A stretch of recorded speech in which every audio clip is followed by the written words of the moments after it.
Hey, what's up, guys? Today is November the 13th, and we'll be reading Hebrews chapter 11, verses 17 through 31.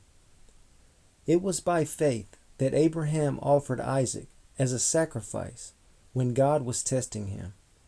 Abraham, who had received God's promises, was ready to sacrifice his only son, Isaac, even though God had told him, "Isaac is the son through whom your descendants will be counted." Abraham reasoned that if Isaac died, God was able to bring him back to life again.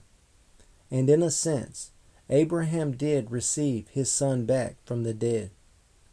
It was by faith that Isaac promised blessings for the future to his sons, Jacob and Esau.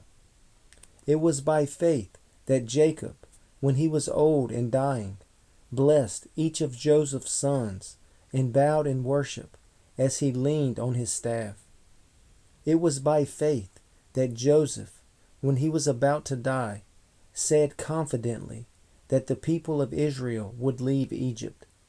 He even commanded them to take his bones with them when they left. It was by faith that Moses' parents hid him for 3 months when he was born.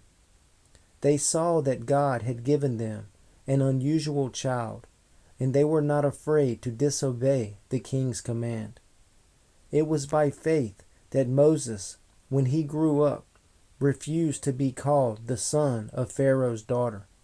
He chose to share the oppression of God's people instead of enjoying the fleeting pleasures of sin. He thought it was better to suffer for the sake of Christ than to own the treasures of Egypt. For he was looking ahead to his great reward.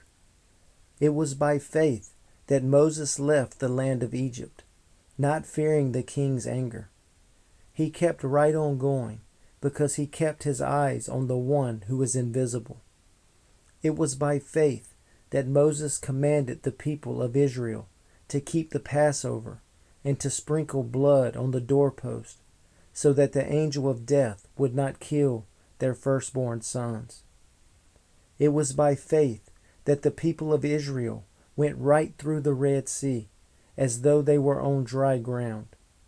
But when the Egyptians tried to follow, they were all drowned.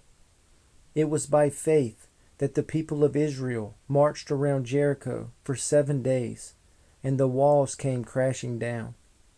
It was by faith that Rahab the prostitute was not destroyed with the people in her city who refused to obey God, for she had given a friendly welcome to the spies.